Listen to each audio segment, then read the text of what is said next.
Les lames du destin. Une épopée de cap et d'épée. Chapitre 1. L'ombre de la couronne. L'automne s'était abattu sur Valoria comme une sentence. Les feuilles mordorées tourbillonnaient dans les ruelles pavées de la capitale, portées par un vent qui sentait la poudre et la conspiration.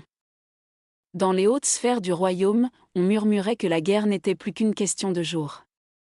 Le roi Édouard III, vieillissant et affaibli, voyait son trône convoité par des forces obscures venues des marches orientales et des salons feutrés de sa propre cour.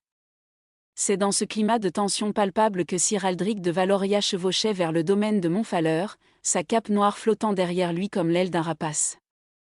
Son visage taillé à la serpe portait les traces de batailles anciennes, une cicatrice fine qui courait le long de sa mâchoire, témoignage d'un duel dont il ne parlait jamais. Ses yeux gris, couleur d'orage contenu, scrutaient l'horizon avec cette vigilance qui ne quittait jamais les hommes ayant trop souvent frôlé la mort. À ses côtés chevauchait Kaeli Dorn, son mentor, légende vivante parmi les maîtres d'armes du royaume. L'homme avait dépassé la cinquantaine, mais son corps restait celui d'un félin, souple et dangereux. Une barbe poivre et sel encadraient un visage buriné par le soleil et les épreuves. Ses mains, couvertes de cicatrices comme autant de cartes routières de combats passés, reposaient avec désinvolture sur le pommeau de sa rapière, cette fameuse lame baptisée Crépuscule qui avait mis fin à plus de 100 duels. « Tu es songeur, Aldric », fit remarquer Kaeli de cette voix grave qui semblait toujours contenir un secret. « Ce n'est guère ton habitude avant une mission. Cette mission n'est pas comme les autres, maître. Protéger le comte de Montfaleur signifie plonger au cœur des intrigues de la cour. J'ai affronté des armées entières avec plus de sérénité que je n'en ressens à l'idée de naviguer dans ces eaux-là. » Un sourire énigmatique étira les lèvres de Kaeli. « Les batailles véritables ne se livrent pas toujours sur les champs d'honneur, mon garçon. Parfois, les ennemis les plus redoutables portent des masques de soie et versent leur venin dans des coupes de cristal. Et puis... » Il marqua une pause théâtrale. « On dit que le comte a une fille. Belle à damner un cardinal. Vive d'esprit comme une lame de Tolède. Et farouchement indépendante. » Aldric lança un regard sombre à son mentor. « Je ne suis pas venu pour courtiser, mais pour accomplir mon devoir. » Bien sûr, répondit Kaeli avec un rire étouffé. C'est exactement ce que je me disais à ton âge. Juste avant de tomber amoureux pour la première fois. Ils ne purent poursuivre leur conversation. Le château de Montfaleur venait d'apparaître au détour de la route, dressant ses tours élancées vers un ciel chargé de nuages. L'édifice était une merveille architecturale, un mariage parfait entre la force militaire de ses murailles et l'élégance renaissance de ses façades ornées. Des vitraux colorés captaient les derniers rayons du soleil couchant, transformant les fenêtres en joyaux scintillants. Aux portes du château, une délégation les attendait. Le comte Philippe de Montfaleur en personne, vêtu d'un pourpoint de velours cramoisi brodé de fils d'or, descendit les marches pour les accueillir. C'était un homme dans la force de l'âge, aux tempes grisonnantes, dont le regard perçant trahissait une intelligence acérée et une fatigue certaine. Sir Aldric de Valoria, fit le comte en s'inclinant avec respect. Votre réputation vous précède. Le roi m'a assuré que si un homme pouvait assurer ma sécurité en ces temps troubles, c'était vous. Votre Excellence me fait trop d'honneur, répondit Aldric en mettant pied à terre avec grâce. Je suis là pour servir. Ce fut alors qu'Aldric la vit. Elle se tenait en retrait, à mi-hauteur des marches, observant la scène avec une curiosité non dissimulée. Lysandra de Montfaleur était d'une beauté qui coupa littéralement le souffle au chevalier. Ses cheveux d'un châtain lumineux, presque cuivrés sous la lumière du crépuscule, cascadaient en boucles savantes sur ses épaules dénudées. Sa robe de soie émeraude épousait ses formes avec une élégance qui suggérait sans jamais révéler, laissant deviner la courbe de sa taille fine et la naissance de son décolleté. Mais c'étaient ses yeux qui retenaient véritablement l'attention, deux émeraudes liquides, brillant d'intelligence et d'une lueur de défi qui semblait dire « Je ne serai jamais celle que vous attendez que je sois ». Leurs regards se croisèrent. L'instant se figea. Aldric sentit quelque chose se déchirer en lui, une certitude tranquille qu'il avait portée toute sa vie qui volait soudain en éclats. Il connaissait ce sentiment pour l'avoir lu dans les poèmes et entendu dans les chansons, mais jamais il n'aurait imaginé qu'il puisse le frapper avec une telle violence. C'était comme recevoir un coup de rapière en plein cœur brutal, total, irréversible. Lysandra, de son côté, sentit ses joues s'empourprer légèrement. Cet homme, ce chevalier aux allures de prince sombre, dégageait quelque chose de magnétique. Ce n'était pas seulement sa prestance ou la noblesse de ses traits. C'était cette mélancolie contenue dans son regard, cette impression qu'il portait le poids du monde sur ses épaules et qu'il le ferait sans jamais se plaindre. Elle détourna les yeux, troublée par l'intensité de cette première rencontre muette. « Ma fille, Lysandra », annonça le comte avec une pointe de fierté dans la voix. « Mon trésor le plus précieux, je dois l'avouer, mon plus grand défi. »« Père, vous êtes impossible », répliqua Lysandra d'une voix claire comme le cristal, teintée d'une pointe d'amusement et d'agacement mêlés. Elle descendit les marches avec une grâce féline, sa robe bruissant doucement contre la pierre. Arrivée à hauteur d'Aldric, elle lui tendit sa main avec une assurance qui contrastait étrangement avec le trouble qu'il avait perçu dans ses yeux quelques secondes plus tôt. « Sir Aldric, dit-elle. J'espère que vous ne trouverez pas trop ennuyeux de monter la garde autour d'une demoiselle qui n'a nul besoin d'être protégée. » Sa main était douce et chaude dans celle d'Aldric lorsqu'il s'inclina pour y déposer un baiser respectueux.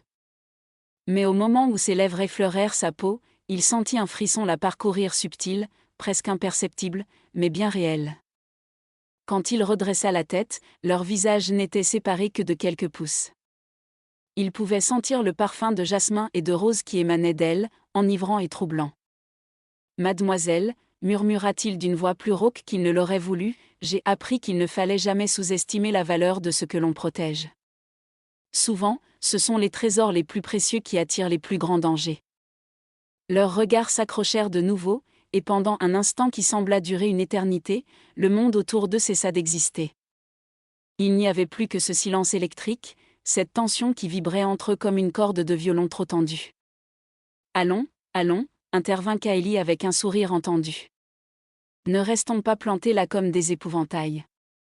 La nuit tombe, et j'ai ouï dire que le comte de Montfaleur servait le meilleur vin de la région. » Le charme fut rompu. Lysandra recula d'un pas, reprenant contenance avec une rapidité impressionnante. Mais Aldric avait vu dans ses yeux, sur ses joues légèrement empourprées, que quelque chose venait de naître. Quelque chose de dangereux, d'interdit, d'irrésistible. Alors qu'il pénétrait dans le château, Kaeli glissa à l'oreille de son élève. « Et tu disais que tu n'étais pas venu pour courtiser ?» Aldric ne répondit pas. Comment aurait-il pu expliquer que, en l'espace de quelques battements de cœur, tout son monde venait de basculer? Chapitre 2, l'acier et le sang. L'aube se levait à peine sur Montfaleur lorsque le cliquetis métallique des épées rompit le silence matinal. Dans la cour d'armes du château, Aldric et Kaeli s'affrontaient dans un balai mortel qui tenait autant de la danse que du combat. Aldric porta une botte serrée, sa rapière sifflant dans l'air avec une précision chirurgicale. Kaeli para sans effort apparent, détournant la lame de son élève d'un mouvement du poignet qui semblait presque nonchalant. Mais Aldric connaissait trop bien son maître pour se laisser tromper par cette désinvolture. Chaque geste de Kaeli était calculé, chaque position de garde dissimulait une dizaine de contre-attaques possibles. « Tu es distrait », lança Kaeli en reculant d'un pas gracieux. « Ton esprit est ailleurs. Si j'étais un véritable adversaire, tu serais déjà mort. » Pour toute réponse, Aldric enchaîna une série de feintes complexes, alternant attaques hautes et basses avec une fluidité qui témoignait d'années d'entraînement rigoureux. Mais Kaeli lisait ses mouvements comme on lit un livre ouvert. Il esquiva, para, riposta et soudain, la pointe de crépuscule se retrouva à un cheveu de la gorge d'Aldric. « Touché », annonça Kaeli avec un sourire satisfait. « Veux-tu me dire ce qui te préoccupe, ou devons-nous continuer cette comédie jusqu'à ce que tu finisses réellement embroché ?» Aldric abaissa sa garde, essuyant la sueur qui perlait sur son front. Autour d'eux, une petite foule s'était rassemblée, gardes, serviteurs, quelques nobles venus observer l'entraînement du célèbre chevalier de Valoria. Et parmi eux, dissimulée derrière une colonnade, Lysandra observait la scène avec une intensité qu'elle ne cherchait même pas à cacher. Elle avait passé la nuit à se retourner dans son lit, hantée par l'image de ce chevalier mélancolique aux yeux d'orage. Ce n'était pas la première fois qu'elle rencontrait un homme séduisant. Sa beauté et son rang attiraient les courtisans comme les flambeaux attirent les papillons. Mais aucun ne l'avait troublée ainsi. Il y avait en Aldric quelque chose de brisé et de noble à la fois, une fragilité dissimulée derrière une armure d'acier et de devoir. Et maintenant, le voyant combattre, elle comprenait pourquoi sa réputation s'étendait jusqu'aux confins du royaume. Chaque mouvement était une œuvre d'art économe, précis, mortel. Son corps se déplaçait avec une grâce féline qui faisait mentir sa carrure puissante. La sueur faisait luire sa peau sous les premiers rayons du soleil, dessinant en relief la musculature de ses bras, de son torse à peine couvert par une chemise de lin blanc. Lysandra sentit sa gorge se serrer. Une chaleur étrange montait en elle, un mélange de désir et de fascination qu'elle n'avait jamais éprouvé auparavant. Elle porta instinctivement la main à sa poitrine, comme pour calmer les battements précipités de son cœur. « Il est magnifique, n'est-ce pas ?» Lysandra sursauta. Elle n'avait pas entendu sa dame de compagnie, dame Clotilde, s'approcher.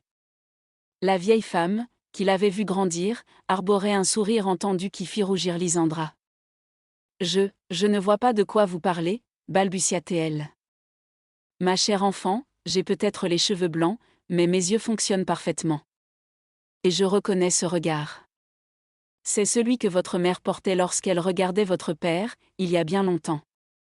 Mon père m'a promise au duc de Castelmagne, répliqua Lysandra avec une amertume qu'elle ne chercha pas à dissimuler. Mes sentiments ne comptent pas dans l'équation politique. Peut-être. Mais le cœur a ses raisons que la raison ignore, ma petite. Méfiez-vous simplement de ne pas vous brûler les ailes. Dans la cour, Kaeli avait repris l'entraînement. Cette fois, il n'y alla pas de main morte. Ses attaques fusèrent avec une rapidité et une puissance qui forcèrent Aldric à puiser dans ses dernières réserves de concentration. L'acier chantait contre l'acier, créant une symphonie métallique qui résonnait entre les murs du château. « Concentre-toi !» rugit Kaeli en forçant Aldric à reculer. Un adversaire véritable exploitera ta moindre distraction. Aldric para de justesse une botte qui aurait pu lui ouvrir le flanc. Il riposta par une contre-attaque furieuse, enchaînant les coups avec une rage contenue qui surprit même son mentor. Leurs lames se croisèrent, s'entrelacèrent, se cherchèrent dans un duel qui n'avait plus rien d'un simple entraînement. Et soudain, Aldric brisa la garde de Kaeli. Ce fut si rapide que personne ne vit exactement comment cela s'était produit. Un instant, Kaeli dominait le combat. L'instant suivant, il se retrouvait désarmé, crépuscule gisant à ses pieds, et la pointe de la rapière d'Aldric posée contre son cœur. Le silence tomba sur la cour. Puis Kaeli éclata de rire, un rire tonitruant, rempli de fierté et de satisfaction. Voilà. Voilà l'Aldric que je connais. Le lion qui sommeillait vient de se réveiller. Il ramassa sa lame et donna une claque retentissante sur l'épaule de son élève. Garde cette rage, mon garçon. Tu en auras besoin dans les jours à venir. Quelque chose se trame dans ce château, je le sens. Et je ne parle pas uniquement de tes émois amoureux. Que voulez-vous dire ? Le visage de Kaeli se fit soudain grave. Hier soir, pendant le dîner, j'ai observé. Les gardes du comte sont nerveux, trop nerveux. Certains nobles présents échangeaient des regards entendus. Et j'ai remarqué un mercenaire, à en juger par son allure, qui a disparu dès qu'il m'a vu le regarder. Vous pensez qu'il y a un complot ? Je pense qu'il y a toujours un complot quand le pouvoir et la fortune sont en jeu. Le comte de Montfaleur est l'un des plus puissants seigneurs du royaume. Ses terres sont riches, ses armées nombreuses. Et sa fille est un enjeu politique de première importance. Aldric suivit le regard de Kaeli. Lysandra s'était approchée de la colonnade, ne cherchant plus à se cacher. Quand leurs yeux se rencontrèrent, elle ne détourna pas le regard cette fois. Au contraire, elle soutint son regard avec défi, comme pour lui dire « Je vous vois. Et vous me voyez.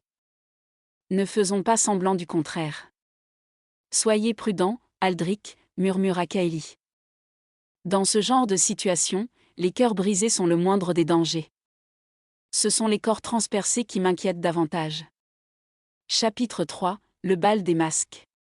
3 jours plus tard, le château de Montfaleur s'était transformé en palais enchanté. Des centaines de chandelles illuminaient la grande salle de bal, leurs flammes se reflétant dans les miroirs vénitiens et faisant scintiller les lustres de cristal. L'air embaumait les roses et le jasmin, mêlés aux parfums capiteux que portaient les nobles venus de tous les coins du royaume. C'était le bal annuel de Montfaleur, tradition que le comte maintenait malgré les temps troubles. Ou peut-être à cause d'une démonstration de force et de normalité face aux rumeurs de guerre et de conspiration. Aldric se tenait en retrait, adossé à une colonne, son masque vénitien noir et argent dissimulant à peine son identité. Il portait un justaucorps de velours noir brodé de fils d'argent, une cape courte jetée négligemment sur une épaule, et sa rapière au côté car même lors d'un bal, un chevalier ne se séparait jamais de son arme. Il observait la foule bigarrée qui tournoyait sur la piste de danse. Sous leurs masques colorés or et pourpre, plumes de paon et dentelles fines, les nobles jouaient leurs éternels jeux de pouvoir et de séduction. Mais Aldric ne cherchait qu'un seul visage, qu'une seule silhouette. Et soudain, il la vit. Lysandra venait de faire son entrée, et la salle sembla retenir son souffle. Elle portait une robe d'un rouge profond, couleur de vin et de passion, qui laissait ses épaules nues et épousait ses courbes avec une audace calculée. Ses cheveux étaient relevés en une cascade de boucles savantes d'où s'échappaient quelques mèches rebelles. Son masque, un chef-d'œuvre d'artisanat vénitien en dentelle dorée et perles fines, ne cachait que le haut de son visage, laissant voir la courbe sensuelle de ses lèvres et l'éclat de ses yeux émeraudes. Elle était éblouissante. Aldric sentit son cœur manquer un battement. Puis deux. Autour de Lysandra, les prétendants s'empressaient déjà, tendant la main pour solliciter une danse. Parmi eux, Aldric reconnut le duc de Castelmagne, l'homme auquel elle était promise. Grand, imposant, le duc avait la prestance d'un conquérant et l'arrogance d'un homme habitué à obtenir tout ce qu'il désirait.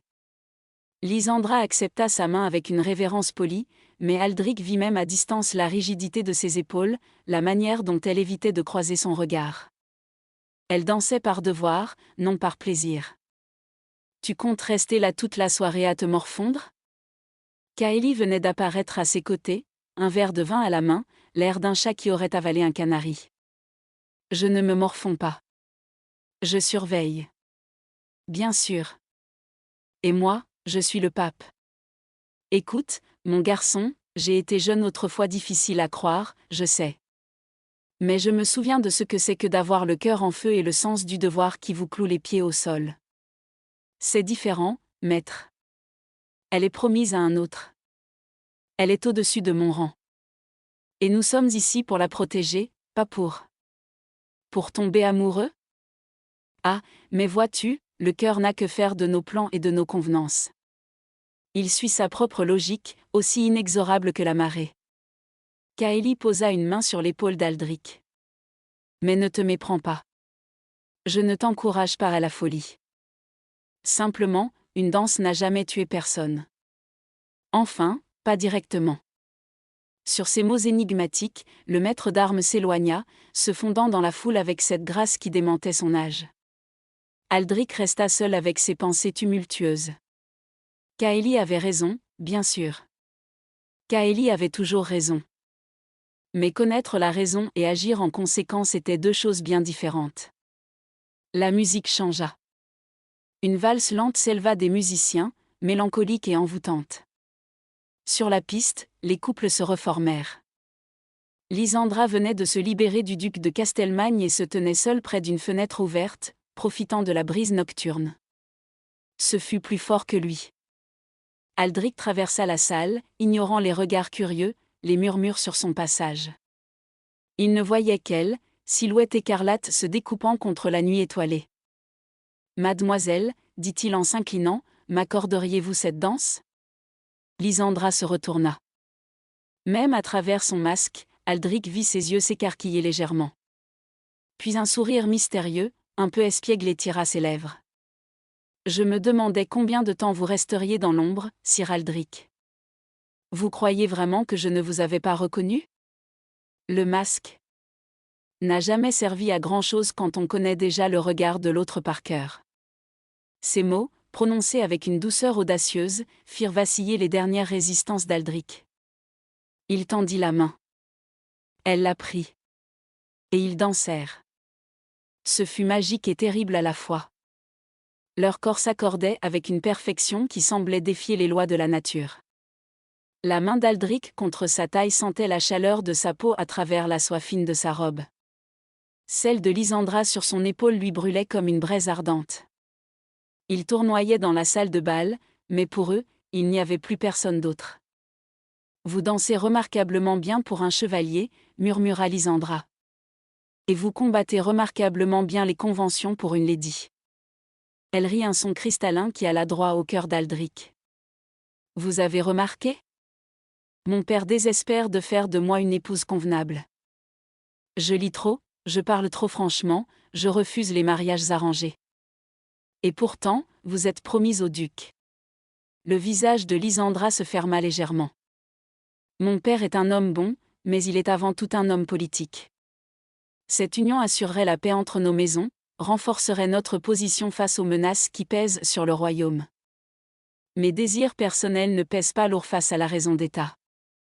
Et si je vous disais que vos désirs importent ? Que vous avez le droit de choisir votre propre destinée ? Lysandra leva les yeux vers lui. Dans son regard, Aldric vit une tempête d'émotions: espoir, désir, peur, colère. Alors je vous demanderai si vous êtes prêt à affronter un duc puissant, la colère de mon père, et tous les codes qui régissent notre monde. Car c'est ce qu'il faudrait pour que mes désirs comptent véritablement. Leurs visages s'étaient rapprochés au fil de la danse. Aldric pouvait sentir le souffle de Lysandra contre ses lèvres, chaud et légèrement saccadé. Le parfum de jasmin qui émanait d'elle l'enivrait plus sûrement que n'importe quel vin. Peut-être, murmura-t-il d'une voix rauque, que certaines choses valent la peine qu'on affronte le monde entier. Peut-être, répondit-elle dans un souffle. Ils auraient pu s'embrasser là, au milieu de la salle de bal, devant toute l'assemblée. Le moment était là, suspendu entre eux comme une promesse non tenue. Mais au dernier instant, Lysandra détourna légèrement la tête, rompant le charme. Pas ici, dit-elle si doucement qu'Aldric faillit ne pas entendre. Pas maintenant. Mais. Elle glissa quelque chose dans la main d'Aldric, un petit morceau de papier plié. La bibliothèque. Minuit. Venez seule. Puis elle s'échappa de ses bras, disparaissant dans la foule des danseurs avant qu'il ne puisse répondre.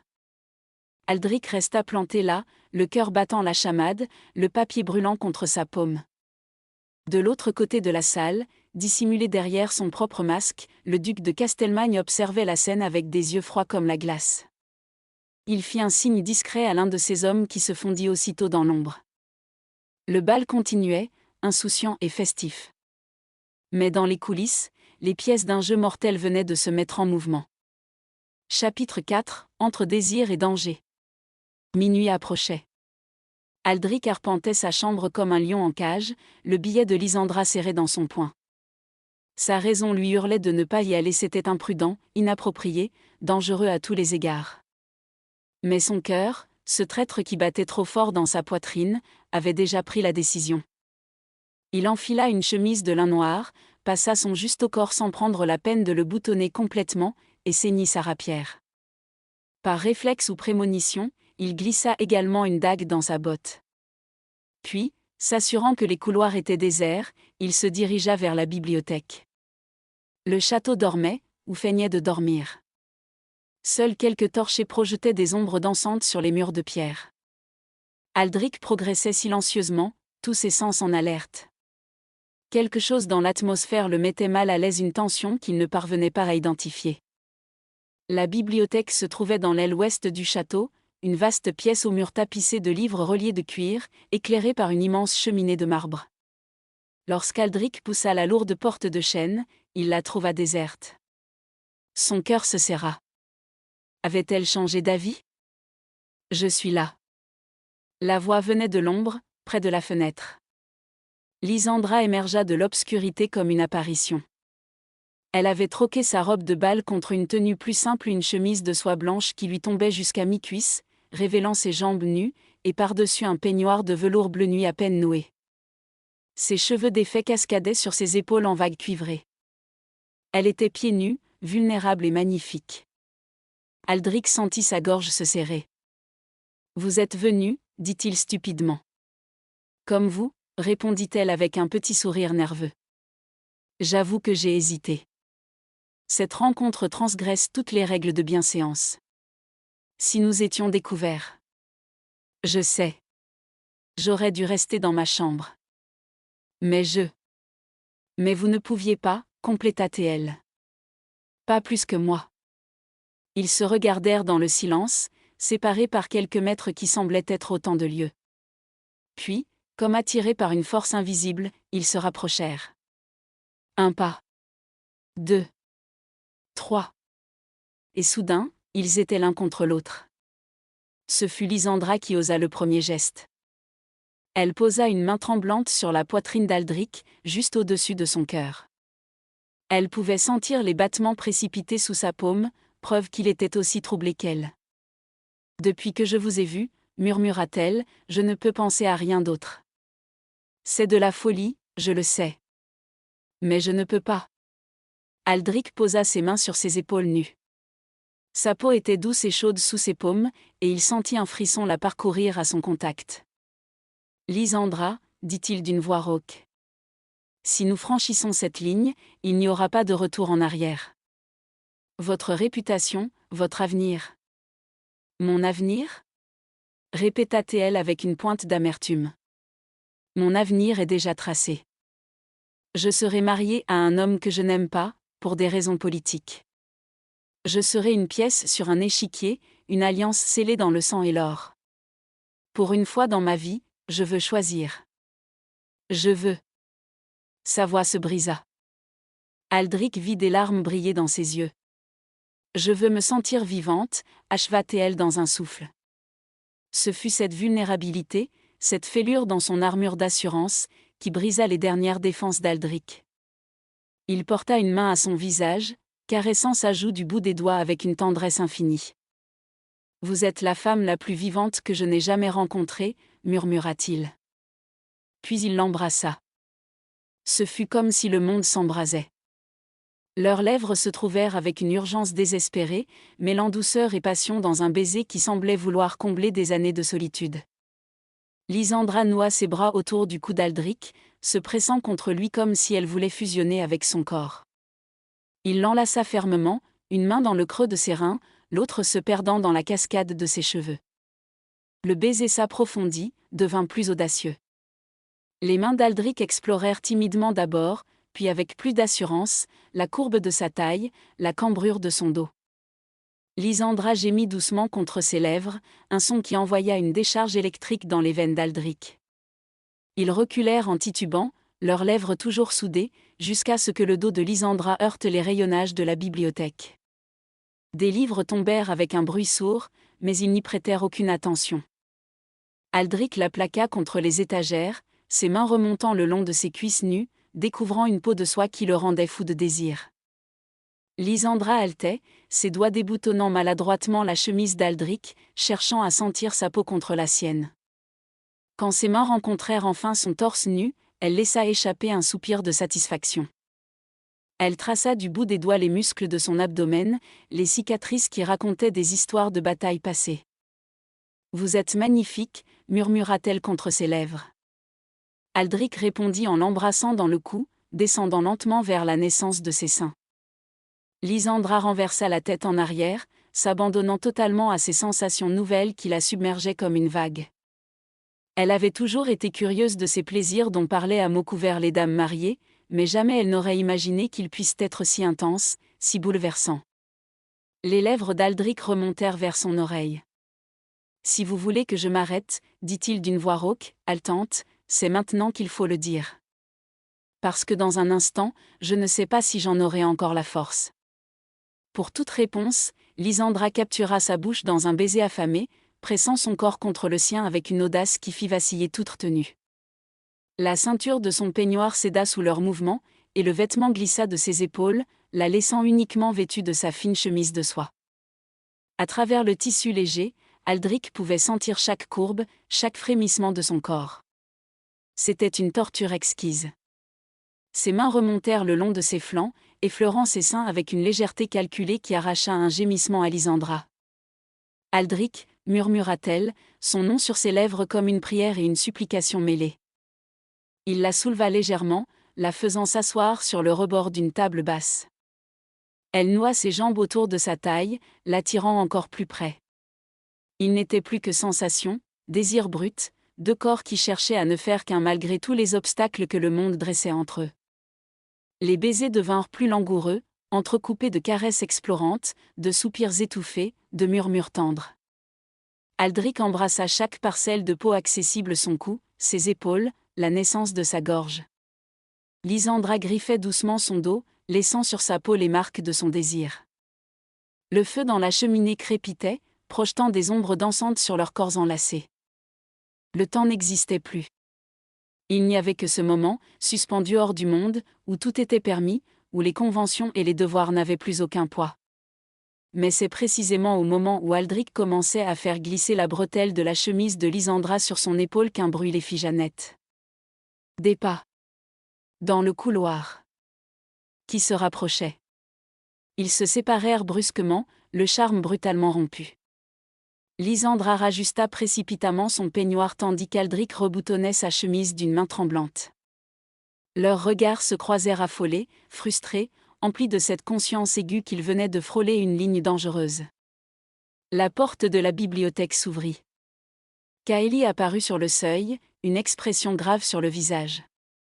Si ses yeux enregistrèrent la scène, les joues rouges de Lysandra, les cheveux en bataille d'Aldric, les livres éparpillés au sol, il n'en montra rien.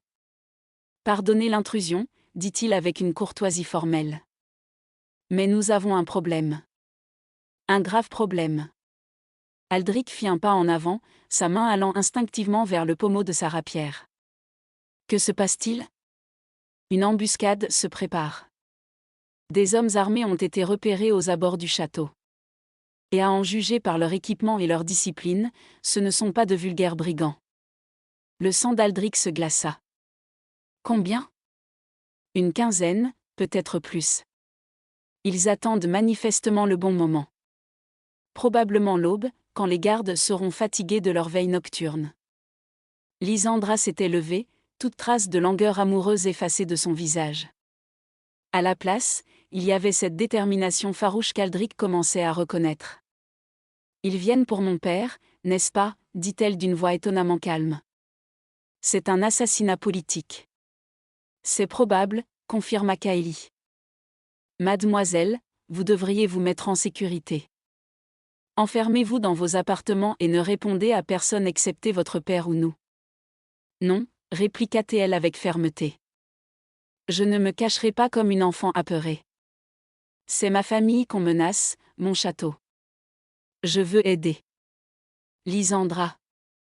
Ne me traitez pas comme une poupée de porcelaine, Aldric. Je sais manier une dague, et je sais me battre si nécessaire. Mon père m'a fait instruire, malgré les protestations de la cour. » Aldric et Kaeli échangèrent un regard. Le maître d'armes haussa les épaules avec un sourire en coin. « Elle a du caractère, celle-là. Elle me plaît. »« Très bien, mademoiselle. Mais vous restez en retrait et vous ne prenez aucun risque inutile. »« Compris ?» Lysandra hocha la tête. Puis elle se tourna vers Aldric. Dans ses yeux, il lut mille choses: inquiétude, détermination, et quelque chose d'autre, quelque chose de plus profond qui fit battre son cœur plus fort. « Soyez prudent, » dit-elle simplement. Il prit sa main et la porta à ses lèvres dans un baiser rapide mais chargé de sens. « Je reviens, » promit-il. « Nous avons une conversation inachevée. » Un fantôme de sourire passa sur les lèvres de Lysandra. « J'y compte bien. » Chapitre 5, Nuit de sang. L'aube était encore loin lorsque l'attaque commença. Aldric et Kaeli avaient discrètement réveillé et positionné les gardes les plus fiables, créant un périmètre de défense autour des appartements du comte. Le reste des troupes, dont on ne pouvait garantir la loyauté, avaient été maintenus à leurs postes habituels, ignorant de la menace imminente. Le premier signe fut un cri étouffé dans la cour intérieure. Puis le sifflement caractéristique d'une flèche qui fend l'air. Un garde s'effondra du haut des remparts, une flèche plantée dans la gorge. « Ils attaquent !» rugit Aldric en dégainant sa rapière. L'enfer se déchaîna. Des silhouettes vêtues de noir surgirent de partout, à la fois des toits, des cours ombragées, même de l'intérieur du château. Ces hommes avaient été infiltrés depuis des jours, peut-être des semaines, attendant patiemment l'ordre d'attaque. Kaeli se jeta dans la mêlée avec une fureur contrôlée. Crépuscule dansa dans l'air, traçant des arcs mortels. Un assaillant tomba, la gorge tranchée. Un deuxième s'effondra, embroché avant même d'avoir pu lever son arme. Le maître d'armes se mouvait comme un démon, sa lame une extension naturelle de son bras. Aldric protégeait l'escalier menant aux appartements du comte. 3 mercenaires se ruèrent vers lui. Il para la première attaque, riposta d'une botte qui ouvrit le flanc de son adversaire. Le deuxième attaqua par la droite. Aldric pivota, esquiva, et enfonça sa lame entre les côtes de l'homme. Le troisième hésita, voyant ses compagnons tomber. Cette hésitation lui fut fatale. Aldric l'attaqua avec une fureur froide, enchaînant les coups jusqu'à ce que l'homme recule, trébuche, et s'effondre. Mais il continuait d'affluer. Pour chaque assaillant tombé, 2 autres semblaient surgir de l'ombre. « Il y en a trop !» cria un garde. « Tenez vos positions !» rugit Kaeli. « Ne les laissez pas passer !» C'est alors qu'Aldric le vit, un homme massif, vêtu d'une armure noire ornée d'un emblème qu'il ne reconnut pas. Le chef des mercenaires. L'homme progressait méthodiquement vers l'escalier, abattant les gardes qui se dressaient sur son chemin avec une efficacité terrifiante. Dans sa main, une énorme épée à 2 mains étincelait à la lueur des torchers. Leurs regards se croisèrent. L'homme sourit un sourire carnassier qui ne présageait rien de bon. « Sir Aldric de Valoria », dit-il d'une voix grave comme le grondement du tonnerre. « On m'avait prévenu que vous seriez un obstacle. Quel honneur de pouvoir vous éliminer personnellement. » « Je ne sais pas qui vous êtes, » répliqua Aldric en se mettant en garde, « mais vous avez fait une erreur en venant ici. » « Vraiment ? Je ne crois pas. Dans quelques instants, le comte sera mort, sa fille veuve avant même d'être mariée, et ce château tombera entre les mains de ceux qui savent véritablement gouverner. » Il attaqua. Le premier coup faillit décapiter Aldric. Seuls ses réflexes affûtés par des années de combat lui permirent d'esquiver. La lame massive s'abattit sur la pierre, soulevant des étincelles. Aldric riposta, mais sa rapière rebondit sur l'armure sans causer de dommages. Le mercenaire rit.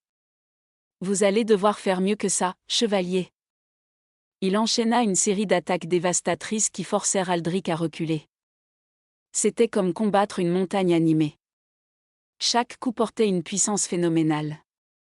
Aldric ne pouvait que parer, esquiver, chercher désespérément une ouverture dans cette défense d'acier. Pendant ce temps, dans les appartements, Lysandra se tenait aux côtés de son père. Le comte, malgré son âge, avait ceint son épée et se tenait prêt à défendre sa famille. Mais Lysandra voyait la peur dans ses yeux, non pas pour lui-même, mais pour elle. « Ma fille, » dit-il d'une voix rauque, « si les choses tournent mal, tu dois fuir. Il y a un passage secret derrière la tapisserie. Il mène hors du château. Je ne partirai pas sans vous, père. Tu le feras. C'est un ordre. » Le bruit du combat se rapprochait. Des cris, le fracas de l'acier contre l'acier, les râles des mourants. Puis, soudain, un silence inquiétant. La porte des appartements vola en éclats. 2 mercenaires se ruèrent à l'intérieur. Le comte se jeta en avant, son épée décrivant un arc. Il parvint à blesser le premier assaillant, mais le second l'attaqua par le flanc. La lame mordit la chair. Le comte s'effondra avec un cri de douleur. « Père !» Lysandra se précipita, mais déjà le mercenaire levait son épée pour le coup de grâce. Dans un geste désespéré, elle saisit la dague cachée dans les plis de sa robe et la lança de toutes ses forces. La lame se planta dans l'œil du mercenaire. L'homme hurla, tituba, s'effondra. Son compagnon blessé se releva, le regard fou de rage, et se tourna vers Lysandra. « Petite garce. Tu vas. » Il ne termina jamais sa phrase. L'homme s'affaissa, révélant Aldric derrière lui, couvert de sang pâle le sien et haletant. « Lysandra. Es-tu blessé ? » « Mon père. Il est blessé. » Aldric se précipita auprès du comte. La blessure était sérieuse mais non mortelle, à condition de recevoir des soins rapidement. Il déchira un morceau de sa chemise et compressa la plaie. « Tenez bon, Excellence. Tout va bien se passer. » Le chef, haleta le comte. L'homme en armure noire, c'est le capitaine Vortan. Un mercenaire à la solde, du duc de Castelmagne. Aldric et Lysandra échangèrent un regard choqué. Le duc ? Répéta Lysandra, l'horreur se peignant sur son visage. Mais pourquoi ? Pour vous, et pour les terres. En éliminant votre père, en vous forçant à un mariage immédiat sous prétexte de protection, il obtient tout, sans attendre. Un rugissement furieux retentit dans l'escalier. Kaeli apparut, crépuscule rougi de sang. Le gros est fait, annonça-t-il. La plupart des mercenaires sont morts ou en fuite. Mais leur chef. Vortan, compléta Aldric en se relevant. Je m'en occupe. Maître, protégez le comte et Lysandra. Faites venir un médecin. Aldric, non, s'écria Lysandra. Cet homme est un monstre. Tu ne peux pas. Il prit son visage entre ses mains, plongeant son regard dans le sien avec une intensité qui lui coupa le souffle. J'ai fait une promesse. Je reviens. Puis il l'embrassa un baiser rapide, ardent, qui contenait toutes les paroles qu'il n'avait pas le temps d'échanger. Quand il se sépara d'elle, ses yeux brillaient d'une détermination farouche. Je reviens, répéta-t-il. Et il disparut dans l'escalier, en quête du duel qui allait décider de leur destin à tous. Chapitre 6, le duel de l'aube. Aldric trouva Vortan dans la cour principale, debout au milieu d'un cercle de cadavres. Le mercenaire avait ôté son casque, révélant un visage balafré, aux yeux froids comme la mort. Il nettoyait méthodiquement sa lame massive sur un PAN de cape arraché à un garde tombé. « Ah, le chevalier revient, dit-il avec un sourire mauvais. J'espère que vous avez dit adieu à votre belle. Ce serait dommage de mourir avec des regrets. C'est vous qui devriez vous inquiéter de votre âme, répliqua Aldric en descendant lentement les marches. Vous avez trahi l'honneur, conspiré contre un noble, envoyé des hommes à la mort pour l'or.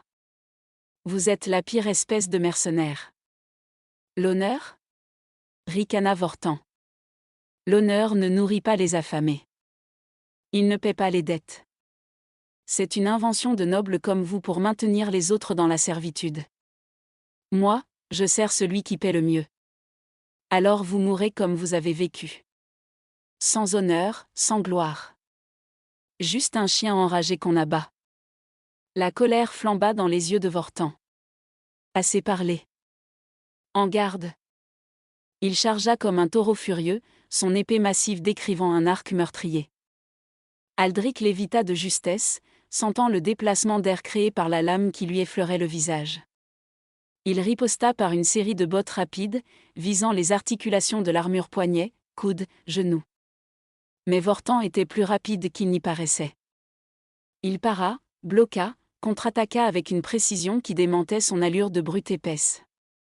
Ce n'était pas un simple mercenaire, c'était un guerrier accompli, forgé par des dizaines de campagnes. Les lames s'entrechoquèrent dans un concert métallique qui résonna entre les murs du château.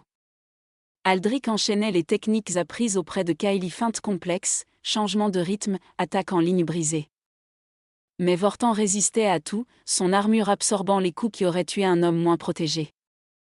Tu es doué, admit Vortan entre deux échanges. Mais pas assez. Il changea brusquement de tactique, abandonnant la finesse pour la force brute. Ses coups pleuvaient comme une tempête, chacun capable de briser des os. Aldric para, esquiva, recula, mais il savait qu'il ne pourrait maintenir cette défense indéfiniment. Et soudain, il comprit. L'armure de Vortan était sa force, mais aussi sa faiblesse. Elle le protégeait, certes, mais elle limitait aussi sa mobilité. Il y avait des points où les plaques devaient s'articuler, des zones où le métal ne pouvait pas couvrir complètement sans entraver le mouvement. Aldric changea sa stratégie. Au lieu de chercher à percer l'armure, il se mit à épuiser son adversaire. Il tournait autour de lui, forçant Vortan à pivoter constamment, à lever sa lourde épée encore et encore. Des attaques brèves, rapides, jamais au même endroit, obligeant le mercenaire à dépenser son énergie pour parer des coups qui ne visaient qu'à le fatiguer. Tu fuis comme un lâche. Rugit Vortan, essoufflé. Je combats intelligemment, répliqua Aldric. Puis il vit l'ouverture qui l'attendait. Vortan leva son épée pour une attaque descendante dévastatrice. Pendant une fraction de seconde, son aisselle fut exposée une bande de cuir et de mailles, plus vulnérable que l'acier des plaques. Aldric bondit en avant. Sa rapière fusa comme l'éclair, visant ce point précis avec toute la précision accumulée durant des années d'entraînement. La pointe de la lame pénétra le cuir, perfora les mailles, s'enfonça dans la chair. Vortan hurla. Il lâcha son épée, porta la main à sa blessure. Du sang coulait entre ses doigts. Aldric recula, haletant, sa lame toujours pointée vers son adversaire. « C'est fini, dit-il. Rendez-vous. Je vous laisserai la vie sauve pour que vous puissiez témoigner contre le duc. » Vortan rit un rire dément, gargouillant de sang. « Témoigner ? Tu crois vraiment que le duc de Castelmagne paiera pour ses crimes ? Il est trop puissant, trop bien connecté.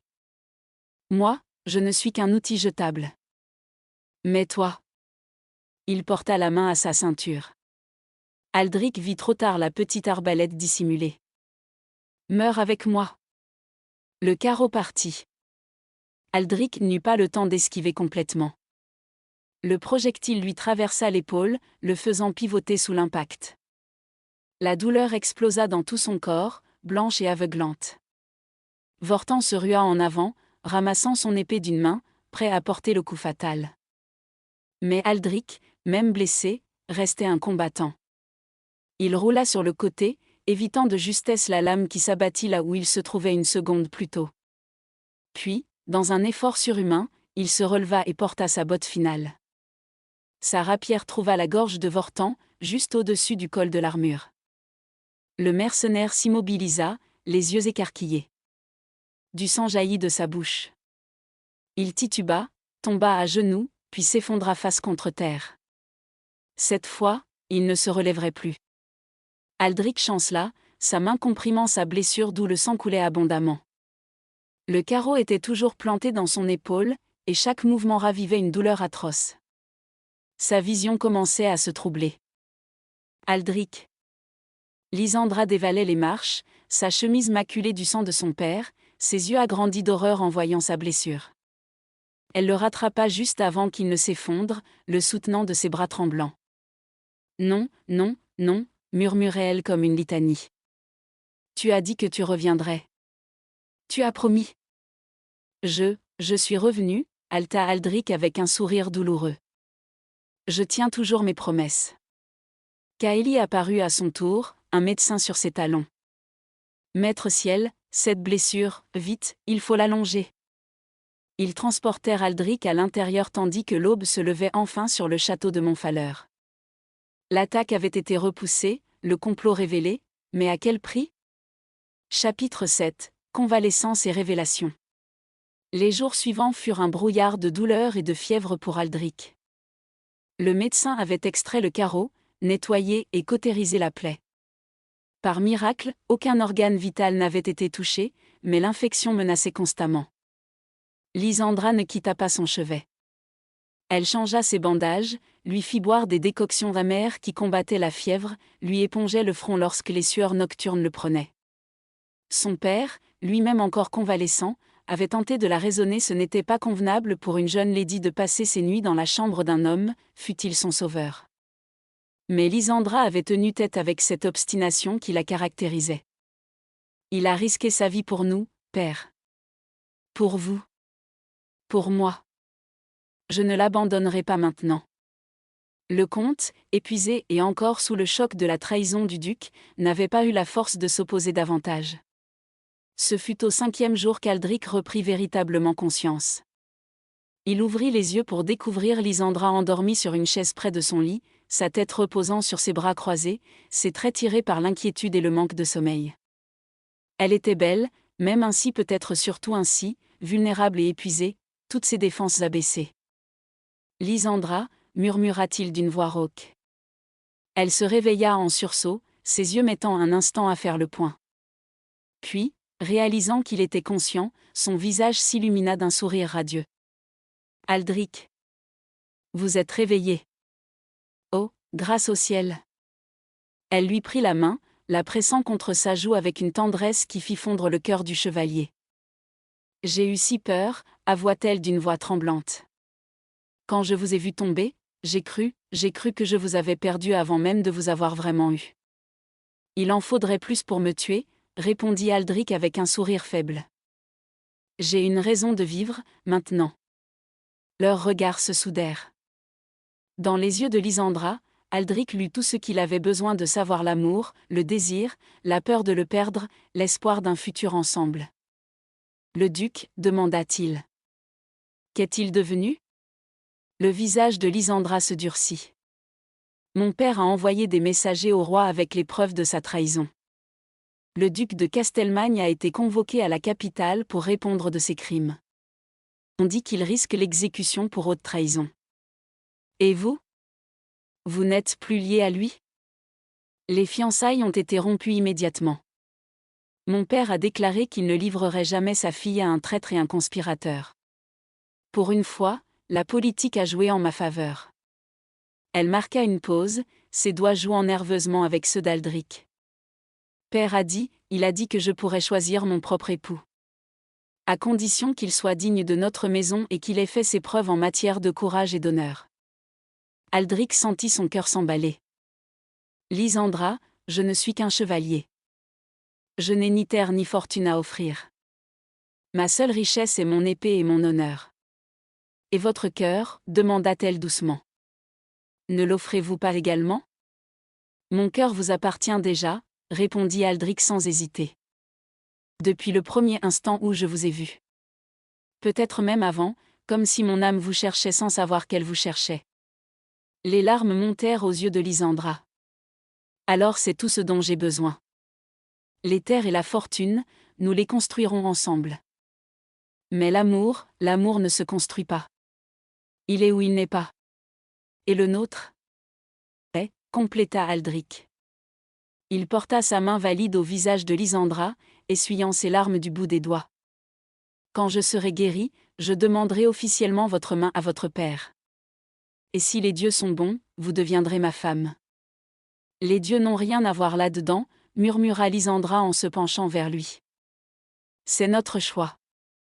Notre destin. Notre histoire. Elle l'embrassa avec tendresse, attentive à ne pas lui faire mal, mais avec toute la passion contenue depuis des jours. Ce fut un baiser qui scellait une promesse, qui transformait l'impossible en possible, qui défiait les conventions au nom de l'amour véritable. Quand ils se séparèrent, tous deux souriaient à travers les larmes. « J'ai une confession à faire, » dit Aldric. Ce soir-là, dans la bibliothèque, j'aurais été incapable de m'arrêter si Kaeli n'était pas intervenue. Vous m'aviez ensorcelé. Lysandra rougit, mais ses yeux pétillèrent de malice. Qui vous dit que je voulais que vous vous arrêtiez? Lysandra. Quoi? Une femme n'a pas le droit de désirer l'homme qu'elle aime? Si, bien sûr, mais... Alors ne faisons pas comme si ce moment n'avait jamais existé. J'en conserve chaque seconde gravée dans ma mémoire. La chaleur de vos mains sur ma peau. Le goût de vos lèvres. La façon dont vous me regardiez comme si j'étais la seule femme au monde. Elle se pencha de nouveau, murmurant contre son oreille. Et je vous promets que lorsque vous serez guéris, lorsque nous serons mari et femme, je vous ferai redécouvrir chacune de ces sensations. Et bien d'autres encore. Aldric frissonna non de fièvre, mais de désir anticipé. Vous allez être ma mort, murmura-t-il. Au contraire, répliqua-t-elle avec un sourire lumineux. Je serai votre vie. Chapitre 8, la lumière après l'ombre. 2 mois s'écoulèrent avant qu'Aldric ne soit pleinement rétabli. 2 mois durant lesquels le royaume connut des bouleversements majeurs. Le duc de Castelmagne, confronté aux preuves accablantes de sa trahison, fut jugé et condamné. Sa tête roula sur le billot, et ses terres furent confisquées par la couronne. Le roi Édouard III, reconnaissant envers le comte de Montfaleur et Aldric pour avoir déjoué le complot, leur octroya des terres et des titres. Aldric devint sire Aldric de Valoria et Montrose, leur protecteur des marches de l'Ouest. Un titre ronflant qui venait avec un château modeste mais charmant, des terres fertiles, et surtout le droit d'épouser la femme qu'il aimait sans que quiconque puisse s'y opposer. Les préparatifs du mariage occupèrent le château tout entier. Dame Clotilde supervisait les couturières qui confectionnaient la robe de mariée, une merveille de soie blanche brodée de fils d'or et de perles. Le comte faisait venir les meilleurs cuisiniers, les plus talentueux musiciens. Ce mariage serait l'événement de la saison. Mais au-delà des fastes et des cérémonies, c'était le bonheur simple qui régnait. Aldric et Lysandra passaient leur journée ensemble, découvrant les 1000 petites choses qui font qu'on tombe amoureux, les préférences culinaires, les livres favoris, les peurs secrètes et les rêves inavoués. Ils se promenaient dans les jardins du château, main dans la main, parlant de leur avenir commun. « Je veux que notre maison soit un lieu de beauté et de savoir, » disait Lysandra. Une bibliothèque immense, des jardins luxuriants. Un endroit où nos enfants pourront grandir entourés d'amour et de culture. Nos enfants ? Répétait Aldric avec un sourire tendre. Combien en voyez-vous ? 3, au moins. 2 fils et une fille. Ou peut-être 2 filles et un fils. Oh, et des chiens. Il nous faut absolument des chiens. Aldric riait, l'attirant contre lui pour l'embrasser sous les saules pleureurs. Tout ce que vous voudrez, mon cœur. Tant que je vous ai, le reste n'a aucune importance. Kaeli, témoin silencieux de leur bonheur, observait la scène avec une satisfaction paternelle.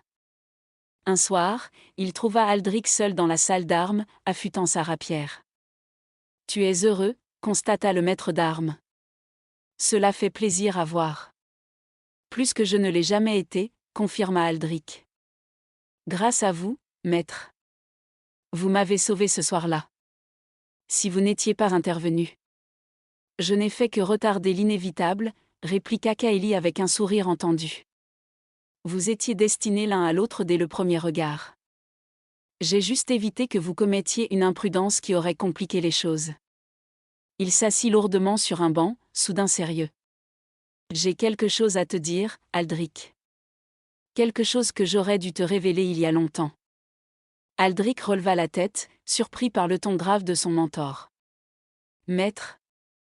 Ta famille, les de Valoria. Tu sais qu'ils ont été assassinés quand tu étais enfant. Ce que tu ne sais pas, c'est que ce n'était pas un simple acte de brigandage. C'était un meurtre commandité. Par le duc de Castelmagne. » Le sang d'Aldric se glaça. « Quoi ? Ton père possédait des terres que le duc convoitait. Alors il a engagé des mercenaires pour éliminer toute ta famille. Tu n'as survécu que parce que tu étais chez moi ce jour-là, pour ton entraînement. » Kaeli marqua une pause, son regard perdu dans les souvenirs.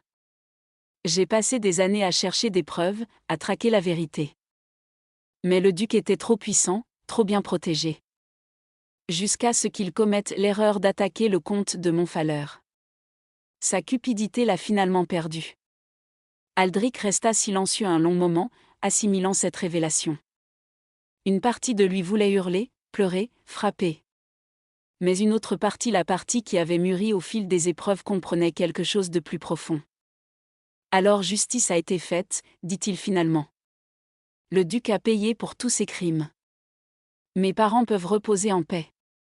Et moi, je peux enfin avancer sans ce poids sur les épaules. » Il regarda Kaeli avec une gratitude infinie. « Merci, maître. Pour tout. Pour m'avoir élevé, formé, protégé. Pour avoir fait de moi l'homme que je suis.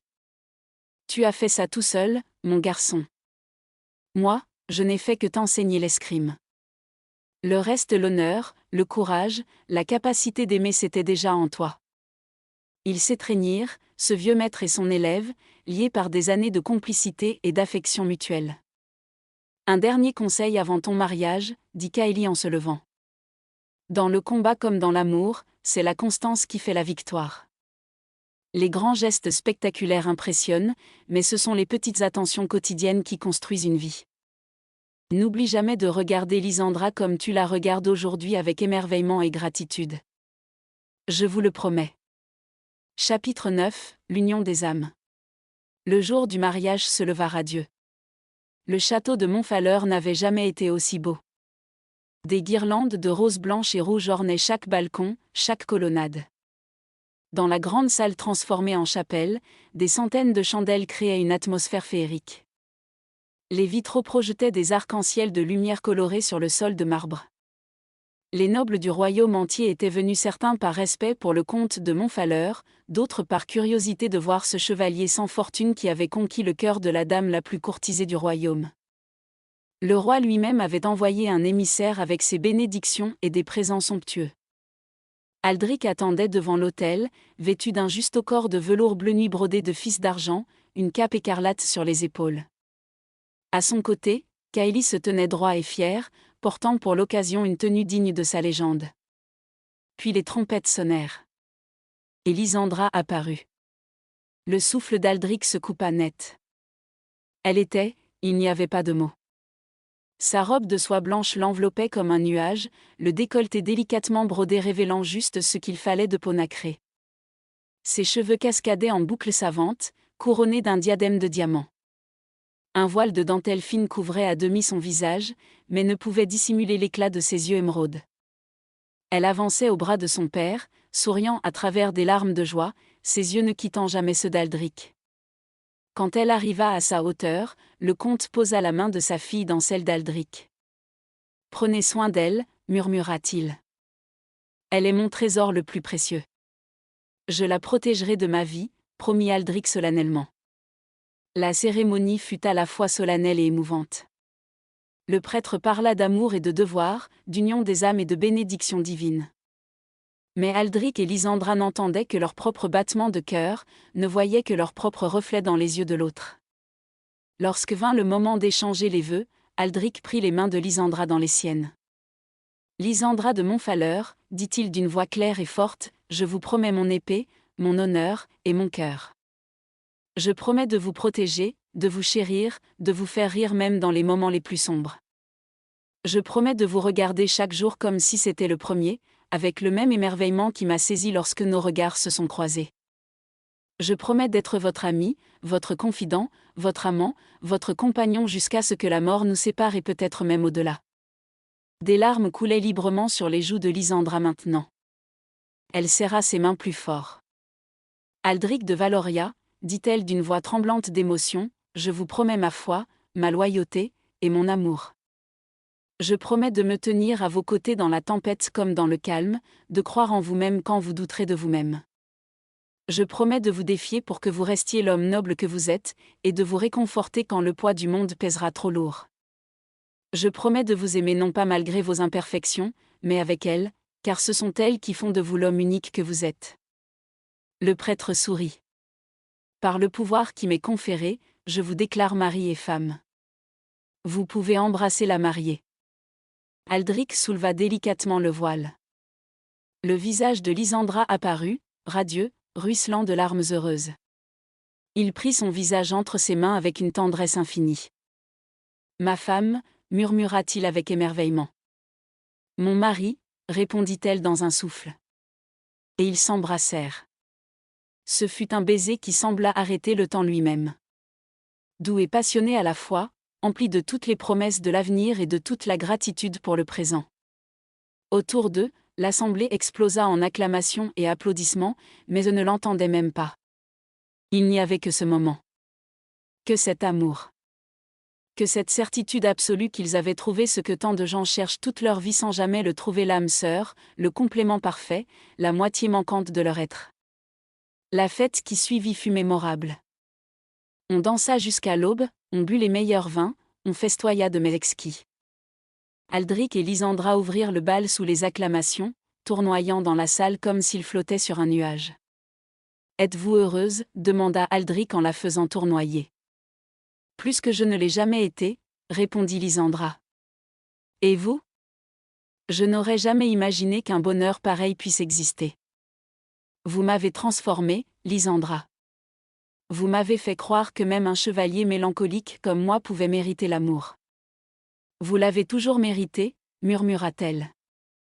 Il vous fallait juste quelqu'un pour vous le rappeler. » Alors que la nuit avançait et que la fête battait son plein, ils s'éclipsèrent discrètement. Main dans la main, ils traversèrent les couloirs du château jusqu'à la chambre qui avait été préparée pour leur nuit de noces. La pièce était somptueuse, un lit à baldaquin drapé de soie précieuse, des chandelles partout créant une lumière douce et dorée, des pétales de rose jonchant le sol. Par les fenêtres ouvertes, on pouvait voir les étoiles scintiller dans le ciel nocturne. Lysandra se retourna vers Aldric, soudain timide malgré tout ce qu'ils avaient partagé. « Je dois avouer, dit-elle avec un petit sourire nerveux, que malgré ma hardiesse de façade, c'est la première fois que je... » Aldric s'approcha, posant un doigt sur ses lèvres. « Moi aussi, avoua-t-il. Les campagnes militaires ne laissent guère de place pour les romances. » Mais... Il prit son visage entre ses mains, plongeant son regard dans le sien. « Nous apprendrons ensemble. Nous nous découvrirons l'un l'autre. Sans hâte, sans peur. Juste avec amour. » Il l'embrassa doucement, savourant la douceur de ses lèvres. Puis ses mains trouvèrent les lacets de sa robe et, lentement, avec une tendresse révérente, il commença à la dévêtir. Chaque centimètre de peau révélée était célébré par un baiser, une caresse. Lysandra frissonnait sous ses attentions, ses propres mains explorant le corps d'Aldric avec une curiosité mêlée de désir. Quand ils furent enfin nus l'un devant l'autre, ils restèrent un instant immobiles, s'admirant mutuellement à la lumière des chandelles. « Vous êtes magnifique », murmura Aldric avec vénération. « Vous aussi », répondit Lysandra. Ils s'allongèrent sur le lit, leurs corps se cherchant, s'apprivoisent, se découvrant avec une lenteur délicieuse. Aldric traçait du bout des doigts les courbes de Lysandra, émerveillé par la douceur de sa peau, par les sons de plaisir qu'elle émettait. Lysandra explorait les muscles de son dos, de son torse, découvrant comment il frissonnait sous certaines caresses. Ce qui suivit fut maladroit parfois, tendre toujours, passionné au-delà des mots. Ils s'aimèrent avec l'intensité de ceux qui ont failli se perdre et qui savourent chaque instant de l'avoir retrouvé. Il n'y eut ni performance ni attente, juste deux âmes qui fusionnaient, deux corps qui apprenaient le langage de l'amour. Bien plus tard, alors qu'ils reposaient enlacés, la tête de Lysandra sur la poitrine d'Aldric, écoutant les battements réguliers de son cœur, elle murmura. « Je vous aime, Aldric de Valoria. Je vous aime, Lysandra de Valoria. » Le nouveau nom la fit sourire. « Lysandra de Valoria », répéta-t-elle. « Cela sonne bien. Tout sonne bien quand c'est vous qui le dites. » Elle leva la tête pour le regarder, ses yeux brillants dans la pénombre. « Promettez-moi que nous nous souviendrons toujours de ce moment. Quand nous serons vieux, quand les années auront passé, promettez-moi que nous nous rappellerons cette nuit comme le début de notre histoire. »« Je vous le promets, » dit Aldric en l'embrassant tendrement. « Et je promets que chaque jour qui viendra sera une nouvelle page de cette histoire. Une histoire d'amour, d'aventure et de bonheur partagé. » Ils s'endormirent ainsi, enlacés, deux âmes enfin réunies après avoir bravé tous les obstacles que le destin avait dressés sur leur chemin. Épilogue, les lames du destin. 5 ans plus tard. Le château de Montrose, car c'était ainsi qu'on l'appelait maintenant, résonnait des rires d'enfants. Deux petites filles, Éléonore et Amélie, couraient dans les jardins sous l'œil attendri de leur mère. Lysandra, rayonnante de bonheur, attendait leur troisième enfant. Son ventre arrondi témoignait d'une nouvelle vie en devenir. Aldric revenait d'une tournée d'inspection de leur terre. Ses cheveux commençaient à se teinter de gris aux tempes, mais son regard avait perdu cette mélancolie qui le caractérisait autrefois. Il avait trouvé la paix dans l'amour de sa femme, dans les rires de ses enfants, dans la vie qu'ils construisaient ensemble. Kaeli, plus vieux mais toujours aussi alerte, s'était installé au château. Il entraînait les gardes et passait ses soirées à raconter ses exploits passés à qui voulait l'entendre, surtout aux petites filles qu'il adorait et l'appelaient « grand-père Kaeli ». Ce soir-là, alors que le soleil se couchait sur leur terre, Aldric et Lysandra se tenaient sur la terrasse, observant leur fille jouer. « Vous souvenez-vous du premier jour où nous nous sommes vus » demanda Lysandra en se blottissant contre son mari. « Comment pourrais-je l'oublier ? C'était le jour où ma vie a véritablement commencé. Qui aurait cru que ce chevalier mélancolique et cette noble rebelle finiraient ainsi ? Mariés, heureux, avec une famille aimante. » Aldric rit doucement. « Pas moi, certainement. Mais les dieux ont parfois des plans meilleurs que les nôtres. Ou peut-être que nous avons simplement eu le courage de suivre nos cœurs malgré tous les obstacles. » Peut-être, admit Aldric. Il l'embrassa tendrement, puis posa sa main sur son ventre arrondi. « Comment va notre fils ? » « Qui vous dit que c'est un fils ?» répliqua Lysandra avec un sourire taquin. Ce pourrait très bien être une troisième fille. Garçon ou fille, peu importe. Tant qu'il ou elle a votre courage et votre cœur. Et votre honneur et votre force. Ils restèrent ainsi, enlacés, regardant le soleil disparaître derrière les collines. Au loin, Kylie appelait les petites filles pour le dîner. Dans les cuisines, les serviteurs s'affairaient joyeusement. Dans les écuries, les chevaux hennissaient doucement. C'était une vie simple, loin des fastes de la cour et des intrigues politiques. Mais c'était leur vie. Une vie qu'ils avaient choisie, qu'ils avaient construite ensemble, forgée par l'amour et la détermination. Aldric ? Murmura Lysandra. Oui, mon cœur ? Je suis heureuse. Profondément, absolument heureuse. Moi aussi, mon amour. Moi aussi. Et tandis que la nuit tombait sur le château de Montrose, deux âmes qui avaient bravé le destin pour s'unir savouraient la plus douce des victoires, celle d'avoir conquis non pas des royaumes ou des richesses, mais le bonheur véritable. Car au final, les véritables lames du destin n'étaient pas celles d'acier qu'ils avaient brandies dans la bataille, mais celles, invisibles et puissantes, qui avaient tranché à travers les conventions, les obstacles et les interdits pour permettre à deux cœurs de ne faire qu'un. Et ils vécurent, sinon pour toujours car rien n'est éternel, du moins longtemps et heureux, entourés de l'amour qu'ils avaient semé et qui avait fleuri au-delà de leurs espérances les plus folles. Fin. L'amour véritable ne se soumet pas au destin. Il le forge.